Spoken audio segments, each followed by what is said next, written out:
வணக்கம். என் தமிழ்நாடு செய்திகளை வழங்குவதற்காக நான் ஷமீனா.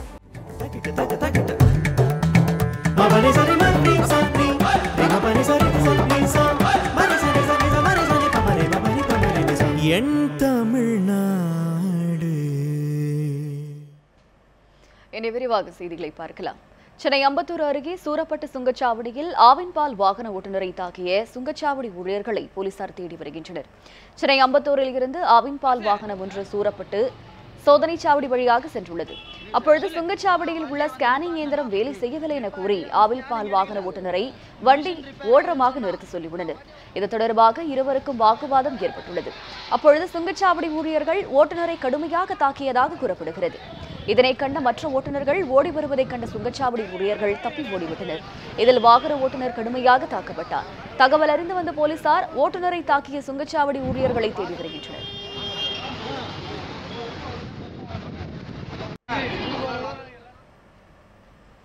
விருதுநகர் அருகே 13 ஆண்டுகளாக கிராம சாலை சீரமைக்கப்படாததை கண்டித்து கிராம மக்கள் 100க்கும் மேற்பட்டோர் திடீர் சாலை மறியலில் ஈடுபட்டனர்.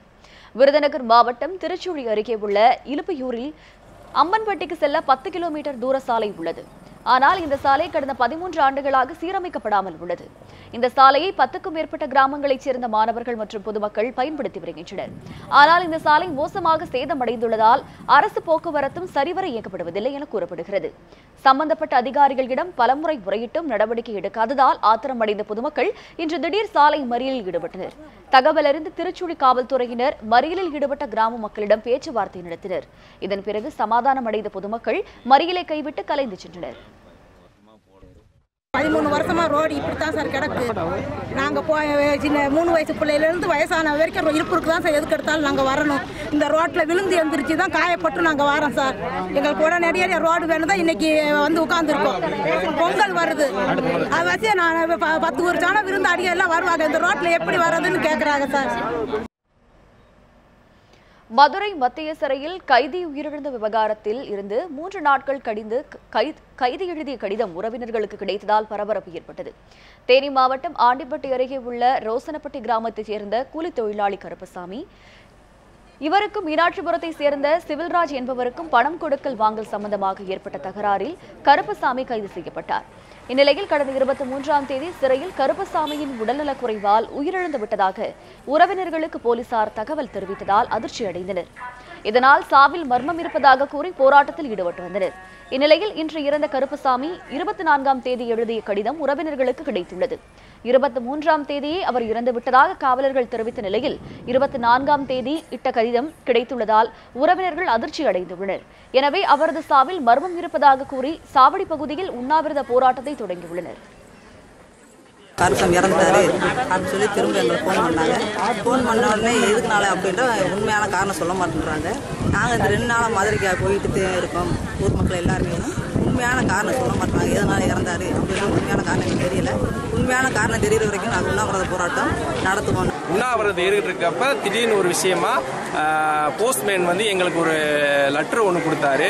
அதில் வந்து 26ஆம் தேதி வந்து 25ஆம் தேதி அவர் கைப்பட எழுதின மாதிரி ஒரு லெட்டர் ஒன்று வந்திருக்கு. அவர் இறந்தது 23ஆம் தேதி இறந்துட்டாருன்னு போலீஸ் நிலையத்தில் எங்களுக்கு தகவல் வந்துச்சு. ஆனால் 25ஆம் தேதி அவர் கைப்பட எழுதினதா ஒரு லெட்டர் எங்களுக்கு வந்திருக்கு. 25ஆம் தேதி எழுதி 26ஆம் தேதி ரிசீவ் ஆயிருக்கு லெட்ரு. அந்த லெட்டர் நான் காட்டுறேன் பாருங்க. ஆகையால இதுல இன்னும் மேலும் மேலும் எங்களுக்கு சந்தேகம் கூடிக்கிட்டு தான் இருக்கு அவரோட மரணத்தை. ஓமலூர் அருகே காய்ச்சலுக்கு 4ஆம் வகுப்பு மாணவி ஒருவர் உயிரிழந்த சம்பவம் பெரும் சோகத்தை ஏற்படுத்தியுள்ளது. சேலம் மாவட்டம் ஓமலூர் அருகே உள்ள குண்டக்கல், செட்டியப்பட்டி, தீவட்டிப்பட்டி ஆகிய பகுதிகளில் மர்ம காய்ச்சல் பரவி வருகிறது. இந்நிலையில் பூசாரிப்பட்டியைச் சேர்ந்த பிருந்தா என்ற 4ஆம் வகுப்பு மாணவி கடந்த 1 வாரமாக காய்ச்சலால் பாதிக்கப்பட்டுள்ளார். அவருக்கு சேலம் அரசு மருத்துவமனையில் சிகிச்சை அளிக்கப்பட்டு வந்த நிலையில் சிகிச்சை பலனின்றி உயிரிழந்தார். தொடர்ந்து மர்ம காய்ச்சல் பரவாமல் இருக்க நடவடிக்கை எடுக்க வேண்டும் என அப்பகுதி மக்கள் கோரிக்கை விடுத்துள்ளனர். 4 நாளுக்கு காய்ச்சல் வந்துட்டுங்க. சுகாதார நிர்வாகத்தில் போய் சேர்க்கும்போது சரக்குலூர் கொண்டு போனால் அவங்க என்ன ட்ரீட்மெண்ட் பண்ணாங்க, இன்னும் செட் ஆகலை. வாமலூர் கொண்டு போனால் வாமலூரில் 2 நாளுமே எந்த ஒரு இதுவுமே கண்டுக்கல. சுகாதாரத்துக்கு வராங்க, வந்து என்ன வந்து பவுட்ரு போடுறதோடு சரிங்க, என்னான்னு கூட கண்டுக்க மாட்டேங்கிறாங்க. வந்தால் ஏதோ 2 மாத்திரை கத்திரி கொடுக்குறாங்க. அது நேத்திக்கு மட்டும் தான் மாத்திரை கொடுத்துட்டாங்க. அதுக்கு வந்து நேத்திக்கு வந்து செவ்வாய்க்கிழமை காலையில் ஒரு 10 மணிக்கு மேலே டாக்டர் வந்து முடியாதுன்னு கை வச்சுட்டாருங்க. இதனிடையே மர்ம காய்ச்சல் பரவுவதை தடுக்கும் நோக்கில் குடியிருப்பு பகுதிகளில் கொசுக்கள் வசிப்பதற்கு ஏதுவான புதர்கள் உள்ளிட்டவற்றை அகற்றி குப்பைகளை தீயிட்டு எரிக்கும் நடவடிக்கைகளை நகராட்சி நிர்வாகம் மேற்கொண்டுள்ளது. பொள்ளாச்சி தலைமை நூலகத்தில் உள்ள நூல்கள் பாதுகாக்க போதிய வசதிகள் செய்து தர வேண்டும் என அப்பகுதி வாசகர்கள் வேண்டுகோள் விடுத்துள்ளனர். பொள்ளாச்சி வரப்பேட்டை பகுதியில் 65 ஆண்டுகள் பழமையான நூலகம் இயங்கி வருகிறது. இந்த நூலகத்தை சுமார் 15,000க்கும் மேற்பட்ட வாசகர்கள் பயன்படுத்தி வருகின்றனர். ஆனால் நூலகம் சரிவர திறக்கப்படுவதில்லை என்றும் நூல்களை அமர்ந்து படிப்பதற்கு உரிய வசதி இல்லை என்றும் கூறப்படுகிறது. மேற்கூரை பாதிக்கப்பட்டுள்ளதால் மழைக்காலங்களில் நூல்களை பாதுகாக்க முடியவில்லை என்றும் அப்பகுதி வாசகர்கள் தெரிவிக்கின்றனர். அது மட்டுமின்றி நூலகத்தில் குடிநீர், கழிப்பறை உள்ளிட்ட அடிப்படை வசதிகளும் இல்லை என்றும் கூறப்படுகிறது. பொது நூலகத்துறை சார்பில் ஆண்டுதோறும் வழங்கப்படும் நூல்களுக்கு பல ஆண்டுகளாக வழங்கப்படவில்லை என்றும் கூறப்படுகிறது. உடனடியாக இந்த குறைகளை நிவர்த்தி செய்து நூலகத்தை அனைவரும் பயன்படுத்தும் வகையில் அனைத்து வசதிகளையும் செய்து தர வேண்டும் என அப்பகுதி வாசகர்கள் கோரிக்கை விடுத்துள்ளனர். இங்கே கிட்டத்தட்ட 1 லட்சத்திற்கும் மேற்பட்ட நூல்கள், அரிய நூல்கள்லாம் இருக்குது. இது பள்ளிகளில் படிக்கக்கூடிய மாணவர்கள், கல்லூரிகளில் படிக்கக்கூடிய மாணவர்கள் அனைவருக்கும் இது இங்கே இந்த நூலகம் மிக மிக உதவிகரமாக இருந்துக்கிட்டு இருக்குது. அரசு தேர்வுகளுக்கெல்லாம் உண்டான புத்தகங்கள்லாம் இங்கே இருந்துக்கிட்டு இருக்குது. இதை இங்கே இருக்கக்கூடிய கட்டடங்கள் மட்டுமே மிக பராமரிப்பு இல்லாமல் ரொம்ப வீக்காக இருந்துக்கிட்டு இருக்குது. இதை அரசு ஓரளவுக்கு கட்டடத்தை புதுப்பிக்கக்கூடிய ஏற்பாடுகளை பண்ணுனா இங்கே இருக்கக்கூடிய அனைவர்களுக்கும் இது ரொம்ப நல்லா இருக்கும்னு எல்லாருமே எதிர்பார்த்துக்கிட்டு. உடுமலை அருகே அமராவதி அணையில் உள்ள பூங்கா முறையாக பராமரிக்கப்படாததால் மதுக்குடிப்பவர்களின் கூடாரமாக மாறி வருவதாக சுற்றுலா பயணிகள் வேதனை தெரிவித்துள்ளனர். திருப்பூர் மாவட்டம் உடுமலை அருகே உள்ள அமராவதி அணை தமிழகத்தில் உள்ள முக்கிய அணைகளுக்குள் ஒன்று. இந்த அணையை பார்வையிட தமிழகம் முழுவதிலும் இருந்து ஏராளமான சுற்றுலா பயணிகள் வருகை தருகின்றனர். அணைக்கட்டை ஒட்டியுள்ள பூங்கா கடந்த சில மாதங்களாக பராமரிப்பின்றி கிடப்பதால் சமூக விரோதிகளின் கூடாரமாக பூங்கா மாறி வருவதாக புகார்கள் எழுந்து வருகின்றன. இரவில் அங்கு செல்லும் மதுப்பிரியர்கள் குடித்துவிட்டு மது பாட்டில்களை அங்கேயே விட்டு செல்கின்றனர். இதனால் குடும்பத்துடன் வரும் சுற்றுலா பயணிகள் முகம் சுளிக்கும் நிலை ஏற்படுகிறது. எனவே உடனடியாக மாவட்ட நிர்வாகம் பூங்காவை சீரமைக்க வேண்டும் என சுற்றுலா பயணிகள் கோரிக்கை விடுத்துள்ளனர். அமராவதி அணையை சுற்றி பார்க்கலாம்ட்டு வந்தேன். ஆனால் இங்கே பார்த்தோம்னா இங்கே ஒரு அடிப்படை வசதிகள் எதுவும் தெரியாது. புறாக்களோ விலங்குகளோ அந்த மாதிரி பராமரிக்கிற மாதிரி எதுவுமே கிடையாது. இங்கே அதிகமாக குடிகாரர்கள் கூடமாக இந்த பார்க் செயல்படுது. மிருகம் எல்லாம் நிறையா அனைத்தும் இங்கே இருக்குதுன்னு சொன்னாங்க. ஒன்றும் கிடையாது. குழந்தைங்களுக்கு வர கக்கு சுரும்பு அதெல்லாம் எல்லாம் உடஞ்சி கிடக்குது. விளையாட்டு பொருள், ஜாமானி எல்லாம். இது ஒரு சுற்றுலா பயணம் மாரி இல்லைங்க. இங்கே ரொம்ப கஷ்டமாக இருக்குது. வரத்துக்கு விருப்பம் இல்லை. திருக்குறுங்குடி பேரூராட்சியில் குப்பை அள்ளும் பணி தடைபட்டுள்ளதால் அங்கு சுகாதார சீர்கேடு ஏற்படும் சூழல் உருவாகியுள்ளதாக கிராம மக்கள் குற்றம் சாட்டியுள்ளனர். நெல்லை மாவட்டம் களக்காடு அருகே உள்ள திருக்குறுங்குடி பேரூராட்சியில் 15 வார்டுகள் உள்ளன. இங்கு குப்பைகளை அகற்ற பேரூராட்சி சார்பில் ஆட்டோ பயன்படுத்தப்பட்டு வருகிறது. தினசரி காலையிலும் மாலையிலும் ஆட்டோவில் வீடு வீடாக சென்று குப்பைகள் சேகரிக்கப்படுகிறது. இந்நிலையில் கடந்த 1 மாதத்திற்கு மேலாக இந்த ஆட்டோ பழுதடைந்துள்ளதால் குப்பைகளை அகற்றும் பணி தடைபட்டுள்ளது. நகரின் பல பகுதிகளில் குப்பைகள் தேங்கி கிடக்கின்றன. இதன் காரணமாக சுகாதார சீர்கேடு ஏற்பட்டு நோய் பரவும் அபாயம் ஏற்பட்டுள்ளதால் குப்பைகளை அகற்ற உடனடியாக நடவடிக்கை எடுக்க வேண்டும் என அப்பகுதி மக்கள் கோரிக்கை விடுத்துள்ளனர்.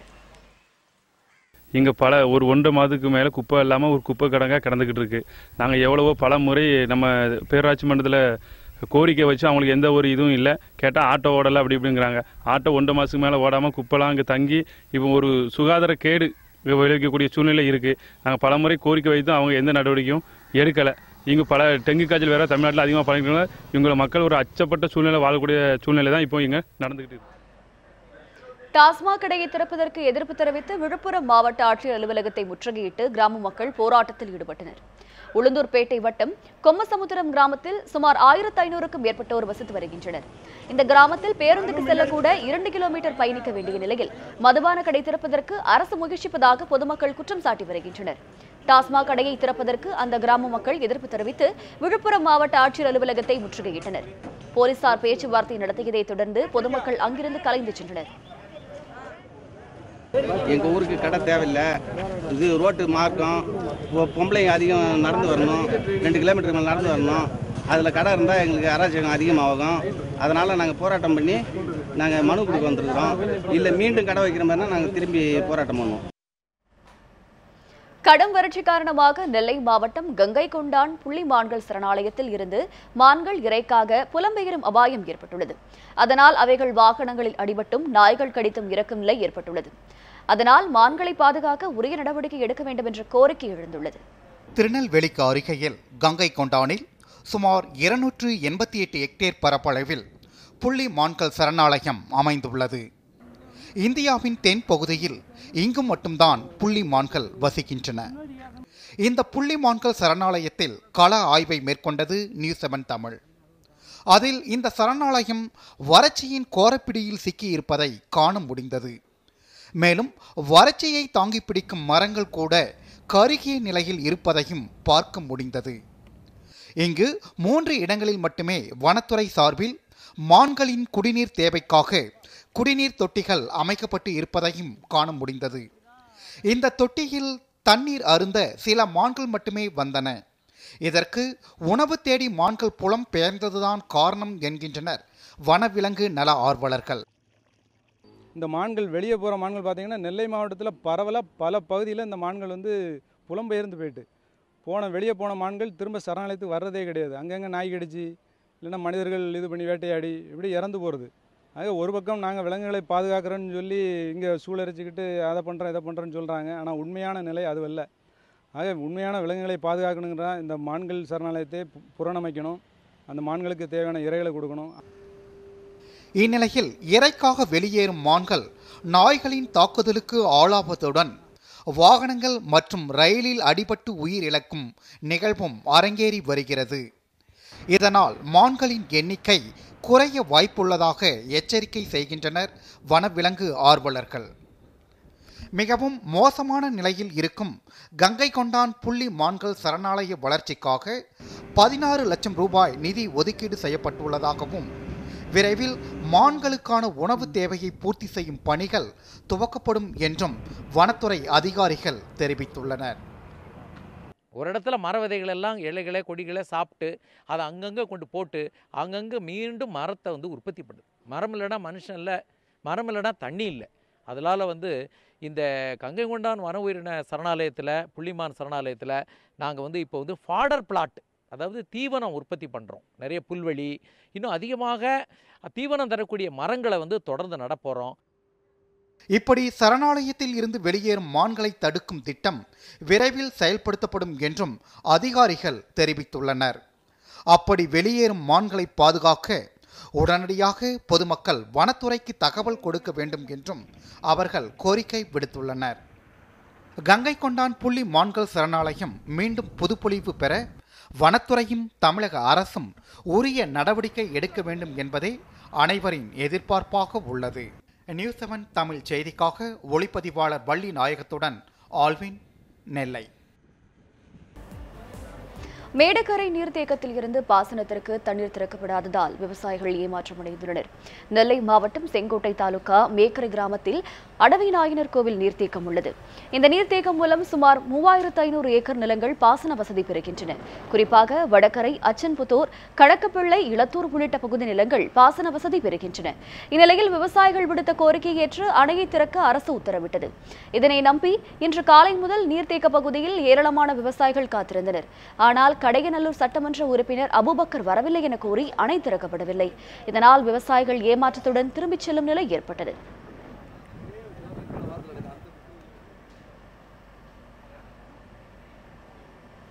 வைப்பு நிதி பணத்தை பெறுவதற்காக ஆம்புலன்ஸில் படுக்க நிலையில் வந்த முதியவருக்கு பணம் வழங்காமல் வங்கி நிர்வாகம் அலைக்கழித்து வருவதாக கூறி உறவினர்கள் போராட்டத்தில் ஈடுபட்டதால் பரபரப்பு ஏற்பட்டது. நாகர்கோவில் அருகே கோட்டார் பகுதியைச் சேர்ந்தவர் ராமசாமி. இவருக்கு வாரிசில்லாத நிலையில் மனைவி பெயரில் 6.5 லட்சம் ரூபாயை நாகர்கோவில் இந்தியன் வங்கியில் வைப்பு தொகையாக செலுத்தி வருகிறார். இந்நிலையில் கடந்த சில மாதங்களாக முதியவருக்கு உடல்நலக்குறைவு ஏற்பட்டுள்ளது. இதனால் மருத்துவ செலவுக்கு பணம் இல்லாததால் பலமுறை வங்கிக்கு வந்து பணத்தை எடுக்க முயன்றுள்ளார். ஆனால் வங்கியில் பணத்தை வழங்காமல் அதிகாரிகள் இழுத்தடித்ததாக கூறப்படுகிறது. இந்நிலையில் முதியவரின் உடல்நிலை மேலும் மோசமாகவே அவரை ஆம்புலன்ஸில் கொண்டு வந்த உறவினர்கள் வங்கி வாசலில் முதியவரை வைத்து போராட்டத்தில் ஈடுபட்டனர். இதனால் அங்கு சிறிது நேரம் பரபரப்பு ஏற்பட்டது.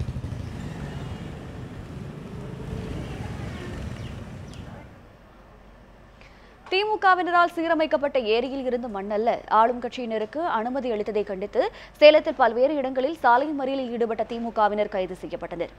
சேலம் மாவட்டம் எடப்பாடி தொகுதிக்குட்பட்ட கொங்கணாபுரம் கச்சராயன் ஏரியை திமுகவினர் கடந்த சில நாட்களாக தூர்வாரினர்.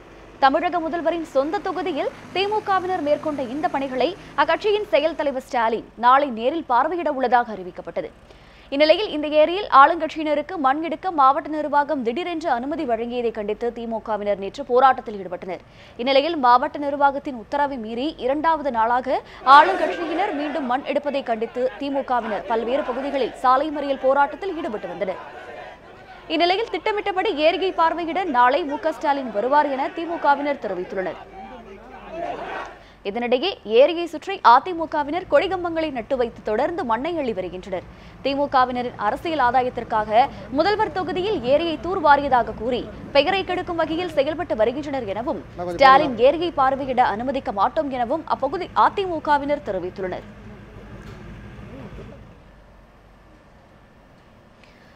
இத்துடன் என் தமிழ்நாடு செய்திகள் நிறைவடைந்தன. மேலும் பல அண்மை செய்திகளுக்கு இணைந்திருங்கள். நியூஸ் 7 தமிழுடன்.